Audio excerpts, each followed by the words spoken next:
Well, welcome back for some more bearing pulling.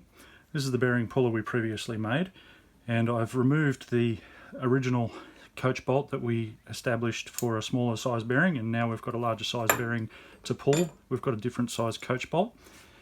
Here's the first of the bearings in here. We just need to set these lips here on the outside edge and that lip there to catch underneath the bearing. So it's got to be in deep enough to be able to sit on there, and indeed it does. I shall hold that there. We need to put a wedge in the slot, which I can do just, and that wedge needs to open that out, which that appears to have done nicely. So we're now ready to pull that bearing out of there. And the only other thing that I've got missing here is the spanner to tighten that down. In fact, I can just use the one I've got here. So we'll just tighten these up so they don't slip off. There we go, just a small turn on that. And that holds those in so they won't slip off. And let's see if we can pull this bearing out now. I'll just attach that to there. And go turn it the correct way. Slowly, slowly. That's feeling fairly tight. Let's see if that's going to work for us. Is that bearing coming out, or are we just slipping? So that's just slipping. So this is the situation where a bearing puller with two arms may not work. So I'll back it off, see if we can align those legs better. We just lost our screwdriver our wedge off the back. Let's try that again, holding that tightly, and without the wedge I think that's just pulling. Yes, that's not working. Alright, so I need to think this through. Okay, I'm setting up now to pull these bearings out of here. I've put a sleeve on here which I just made from a dowel and drilled a hole in there because I found that it was slopping around in there. Let's just drive that down in a little bit further, just gentle tapping the hammer, making sure, yes, that's dropped in. Now we need to tighten up these arms so that they don't splay out. So I'll just do that with a spanner. Do this. I might need to use a second. Oh no, that's good. Okay, so that's holding that nice and tightly. Now we need to expand the wedge. So put that in, give that a couple of taps gently. That feels good.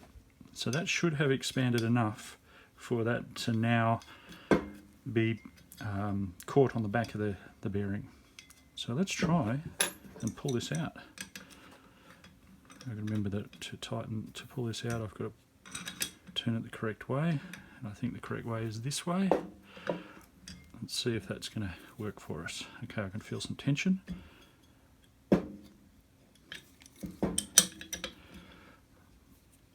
Feels like it's coming out straight, but it's fairly tight. I might need to shift my hands. Oh, we're twisting. So there's a limitation. That twist. So one thing I could do is actually clamp across here.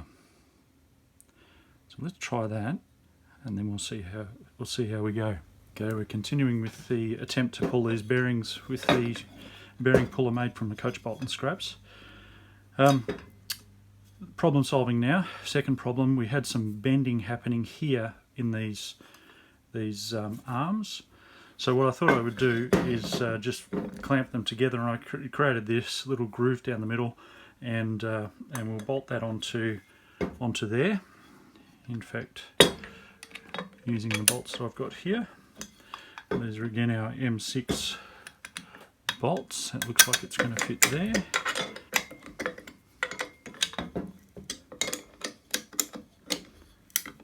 Oh, heard cracking, probably the grain splitting out. We'll see how we go. We'll go that far, see whether that gets us any better at pulling these bearings. So let's try again. Oh, I need to expand the wedge. In fact, where did the wedge go? The wedge is not to be found. I think I dropped the screwdriver that I was using as a wedge. Let's pause and we'll find our wedge. So we try again. We use a different screwdriver. Couldn't actually find the other one on the floor. Let's just tap this one into the spot. Expand out the wedge. I think that looks like it's clamped over. And it feels certainly a lot stronger. So let's see if we can extract this bearing. Yes, that feels much better. Yeah, I can hear cracking of the timber. That's okay. But the bearing, oh, I see what's happening. So the bearing has started to move, but what's happening is this sleeve is now fouling with our timber clamp. So what I'll do is I'll turn that clamp around, give space for that sleeve because it is offset. So we'll have the clamp, this board. I'll turn it around so it's over here and out of the way of that sleeve. Okay, you see with swapping that over, tiny little bit of adjustment, that's given us more space for that sleeve. I could actually cut that sleeve shorter. The reason for that is just to keep this coach bolt centered as best we can while we do this method. So let's see what we get. Now, the bearing is actually a little bit loose. I think I'm going to have to hold this here. So the bearing has broken free initially, so it looks like we're about to be successful. I just need to hold this a little bit more. Yeah, there it comes. Okay, I'm feeling good about that. It's a little bit more challenging than the smaller bearings, but if you don't want to pay for the proper tool that does it, then you have to use these means. So there we go. That's the first of those bearings out, and the challenge is to get the next one out. The challenge I'm facing here is getting this shaft a little bit deeper in. Because of that extra lip, this bearing was flush, but this one's deeper in. And I need to get that down so that this head of the coach bolt gets past the bearing, basically, so I can clip on. So to do that, I think I have to disassemble this and attach using this next hole down. So that's the theory. Let's see what happens in practice. Let's try that out. Well, I'm just refitting this, and I think I've got it to the position where it needs to be. It's actually more of a challenge pulling these bearings than I was originally thinking, but we're working through it, and we should have this one out, I think, relatively quickly now that we've sorted out how to approach doing it. So that's part of the challenge is the approach to doing it. Now you see that I'm actually sitting up on the lip here rather than on that notch, but it's held together by this wood across here, so I'm not worried about it dropping off. The only reason it would drop off if it comes out of center. And this little sleeve is becoming far more important in the process, because that actually, when I put both of those pieces in, that actually prevents that from happening. So there we are, we're positioned. We haven't got our wedge in. We probably should do that to maintain that gap. And I'll just tap that in. In fact, I can do it on the bench. Yes, that's nice and firm. So now we're all set up for pulling this bearing. Let's pop this on the end. We haven't got the free access here, so we'll just do it on the end here. I think it turns that way. That's right. Okay. Now we're still on, and we're still on. We don't want to damage these wheels because they will cost a bit to get replacements.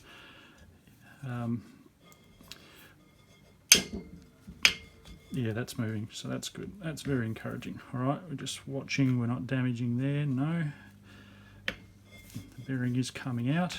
I'm not sure how far it'll come out with this method, whether we run out of thread here or whether we'll have to reposition things to actually get it out the last part of its movement. And I think we're going to have a jamming there. In fact, I think we are already. So that's got it out that far, so that's great. And I'm going to run out of thread there anyway. So that might be in a position now where I can actually tap it out from the inside, because I can actually now see I can now in there.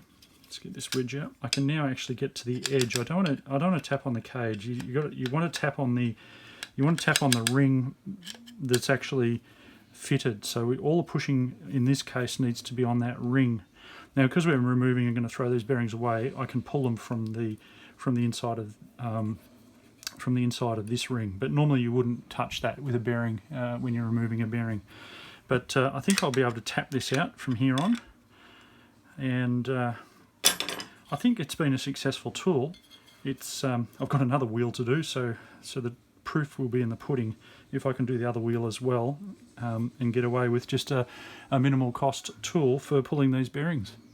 Well, let's just show you the last little step of removing this bearing. I'm just going to use this screwdriver, tapping lightly around that edge, and out. Yes, it's definitely moving, and there it goes, it's out. So let's have a look at that bearing. That was just a roll of tape that I used there. I haven't damaged the bearing. That notch there was already in it. Well, I could see that from inside before I even started the process. But that bearing's out, and the task now is to put the new bearings in, and I think I've got a means by which I can do that, so we'll show that shortly. Now, out of interest, I just wanted to show, this is the bearing that was actually making the most of the clicking noise. I'm not sure whether you can hear that, but what I'm feeling is that rattles a lot, and I can feel just a slight wriggling of, there's a difference between the inner ring and the outer ring, and that's definitely a sign of wear, so it's a good thing that I'm replacing these bearings. Now, for refitting these bearings, I'm just going to be using some hardwood and hammers. I don't have a way of clamping this down square, but I'm just going to gently tap this in to see how far I get without needing to revert to more serious means. Now, that hasn't gone in straight, so that's not being as successful as I would like. I wonder if I can just straighten that and get that drifting in a bit straighter. Well, that's better. So that's gone in, and that's flush, almost flush, and that's where it's meant to be for this particular bearing. So that one's good. The next one's possibly going to be harder, but that's worked out okay. Okay, I'll flip the wheel over. That's sitting in really nicely with that one. And the next bearing is a bit deeper in. We saw that when we took the other one out.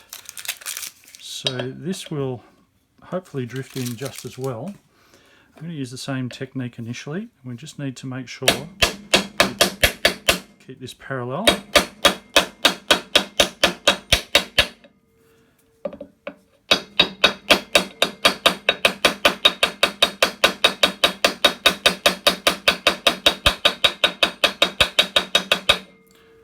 Now that's got flush, needs to go in further.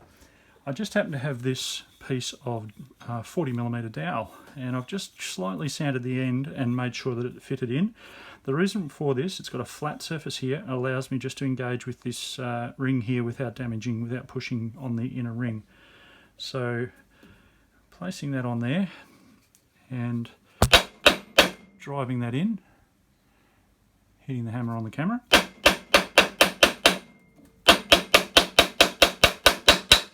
We're seeing that we're getting it into where it needs to be. Change hammers. That to me feels like it's home. So there's the replacement bearings with no clicking noise on for the 12-inch bandsaw. I'll go and fit them and take the bottom wheel off. This is the top wheel. Take the bottom wheel off and repeat the process. So thanks for watching.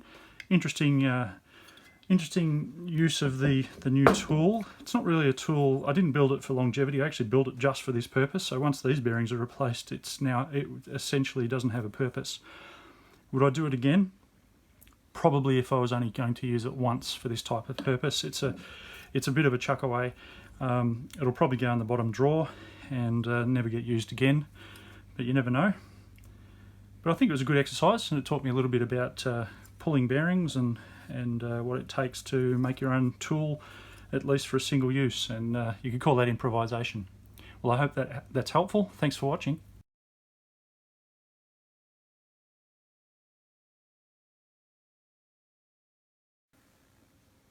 I thought I'd record a little bit of using this to remove these bearings from the lower wheel, this bearing's actually in a lot deeper.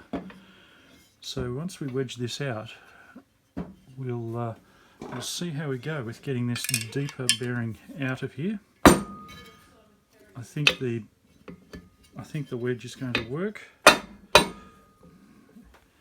Okay, let's just try this now. Yeah, I think we're going to have fun pulling this one out. I've set this up exactly the same way as we did the previous ones. Oh, let's turn it the right direction for success. And let's see if we can break this bearing free. By break I mean just break its tight hold. Yeah, it's feeling quite tight.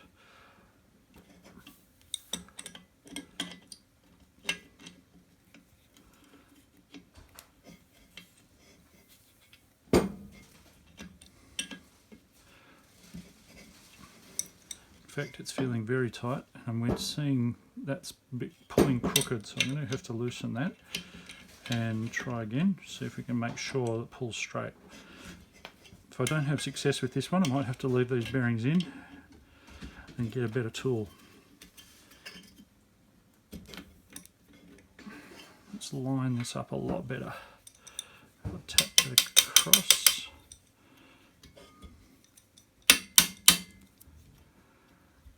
See if we can get that better alignment happening. Maybe, maybe not.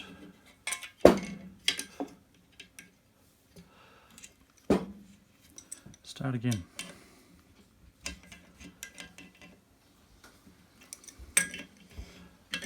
Got a feeling we may have found the limitations of our tool. That is tilting. Now the good thing is it gives us leverage, so let's just see whether we can use its leverage. That's straightened up. I wonder if that's helped us. Just got to get the bearing moving and then it should be easier.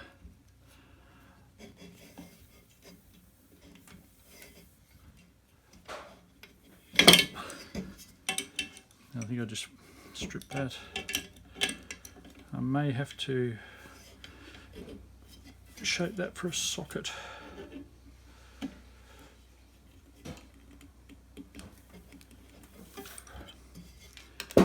And there we go, we're on the angle again. Let's try a little bit more persuasion. I think that's dropped off the edge, but has the bearing moved? That's the next question. Very hard to tell. I should have measured the depth before I started. That shouldn't have dropped out, it pulled out of there. Alright, this one might be a bit more challenging due to that depth.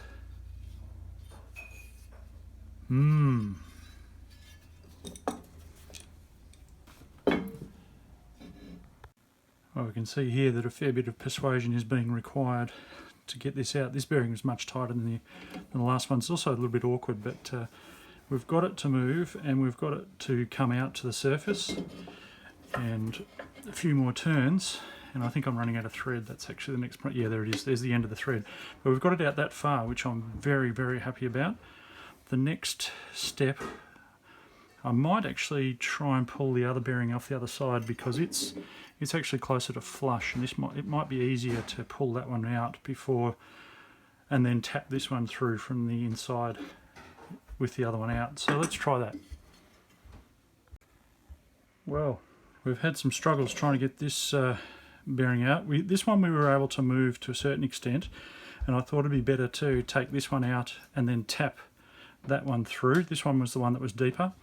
So I've had to make a better wedge. You can see that wedge now splitting open much wider there. But we do have movement. The bearings come out. This one was just under flush, so I think this one's, even though it's hard, it's actually coming out. So you can see we've had some damage on the tool, but I think we're achieving what we need to achieve. We're running out of thread here, which is the next challenge. But that bearing is coming out and it's actually free now. So there we go. There's that new wedge.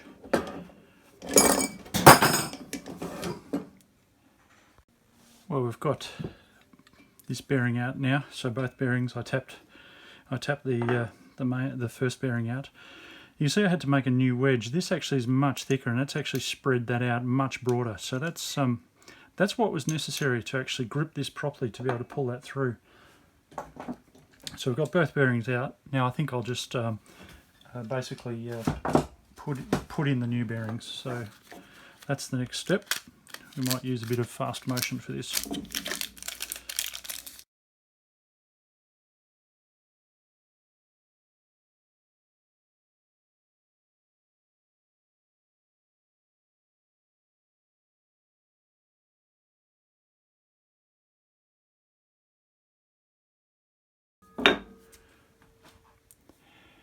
Well, there we have it. Those bearings are now fitted, and we haven't done too much damage, just a few marks there, but they're in. So I'm very happy with that, and we'll get this wheel back on and call that a day.